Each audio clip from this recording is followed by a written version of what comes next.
vamos a tocar un tema que es bastante polémico, porque el sentido común, digamos, de las formas políticas, tanto de izquierda como el peronismo, sostienen lo contrario, digamos. Vamos a plantear algo contra lo que sería el sentido común. Es habitual, casi una liturgia, que en ese espacio genérico que conocemos como izquierda, se piense al FMI como el culpable de todos los males en el país, desde la pobreza hasta los sucesivos ajustes.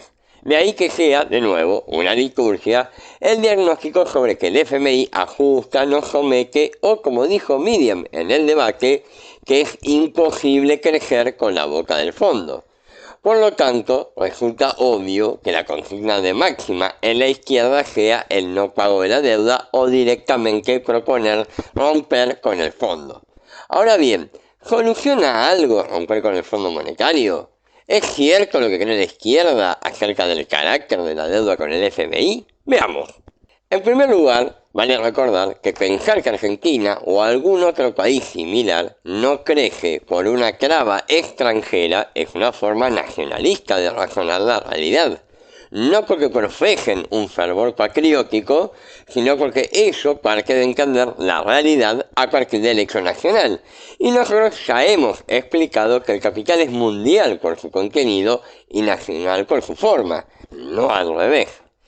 Eso quiere decir que la existencia de Argentina se explica porque cumple un rol determinado en el mercado mundial, no a la inversa. Que los países, es decir, las formas nacionales de realizar el proceso mundial de acumulación de capital, estén determinados en forma diferenciada, corresponde a la inmanencia del modo de producción capitalista, no a razones extraeconómicas. Pensar que cualquier país librado de toda injerencia externa tiene la potencia de ser, pongamos, Alemania, resulta, además de falso, en una formidable apología del capital, nunca algo que lo critique.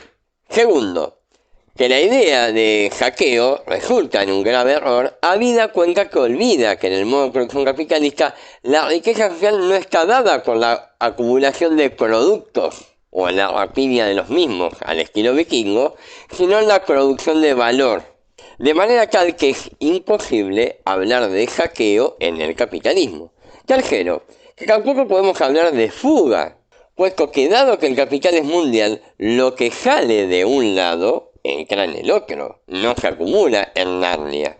Y cuarto, que el FMI es un fondo cerrado, ningún país saca ganancias de ahí, sino que paga una cuota anual acorde al tamaño de su economía y que la moneda que presta el fondo, los derechos especiales de giro, no sirven para transacciones comerciales, sino meramente para sostener o fortalecer las reservas a tono con el objetivo que persigue, ser un prestamista de última instancia con una tasa muy baja para evitar cataclismos y ofrece programas para equilibrar las cuentas, ni más ni menos que eso. Pero aún queda por ver en términos concretos el asunto de la deuda con el fondo.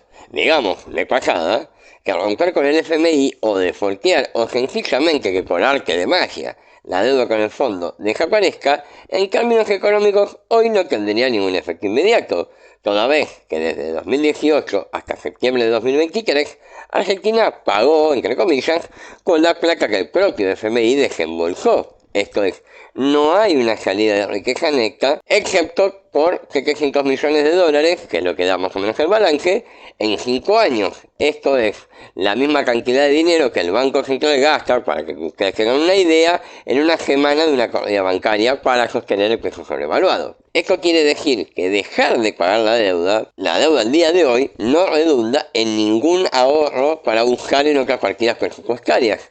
Alguno podrá decir que el problema no es tanto económico, sino político, esto es, que la permanencia o la existencia de la deuda con el Fondo Monetario Internacional facilita la extranjerización de la economía nacional. Pero desde 2018 ya van más de 30 multinacionales que abandonaron el país. Pero ¿acaso el gobierno no está sometido a las políticas del fondo? Podrá preguntar alguno. Solo por mencionar el acuerdo rubricado este año, Argentina se comprometió a cumplir 3 metas como condición para recibir los desembolsos para a su vez servían para pagar la deuda. hay una meta fiscal donde el déficit debía ser para este año de 1,9% del PBI, una emisión que no debía superar el 1% del PBI y una meta de las reservas que tenía que contar a diciembre de este año con una acumulación de 5.000 millones de dólares. Ahora bien, ¿qué es lo que pasó? Hasta julio, al menos, que es el último dato oficial, el déficit llega a 1,2%. La emisión monetaria es del 8% y las reservas del Banco Central son negativas por 10.000 millones de dólares. Esto es, no se cumplió ni una sola de las metas del acuerdo y sin embargo se recibieron los desembolsos. Por lo tanto, el gobierno no sigue siquiera las políticas del Fondo Monetario Internacional. Y queda, por último, algo importante. El peso de la deuda con el fondo en el total de la deuda pública. Si suponemos que se rompe con el FMI o desconocemos la deuda con el mismo, eso implicaría disminuir la deuda total en un mero 10%. ¿Por qué? Porque, al menos hasta el segundo trimestre de este año, la deuda pública asciende a los 408.000 millones de dólares y la deuda con el FMI suma 44.000 millones de dólares. Ahora bien, ¿qué es el resto de la deuda? El 79% son títulos públicos, 46% responden al sector público, 33% al privado. Y el 20,3% con organismos multilaterales, de los cuales solamente el 10% con el fondo. Después hay una deuda con el Banco Mundial, el BID, etcétera, etcétera. De manera que, aún rompiendo con el fondo, la deuda pública suma 364.000 millones de dólares. Esto es un 78% de nuestro PBI. Bueno, alguno podrá decir que al menos no habría ajuste, pero el déficit fiscal alcanza el 5%, y si contamos el cuasi fiscal se dispararía hasta el 10%.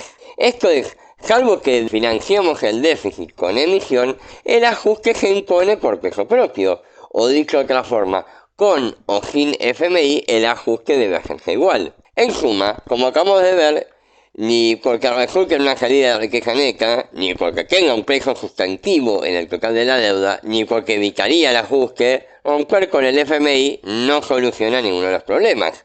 Ante todo porque la deuda no es una causa, sino una consecuencia de nuestros problemas. Su carácter se debe a la particularidad de acumular capital en Argentina, de manera que antes que repetir la cantinela de la impotencia del pequeño capital local, conviene empezar a basar nuestra acción política en el conocimiento, esto es, en comprender para transformar la realidad.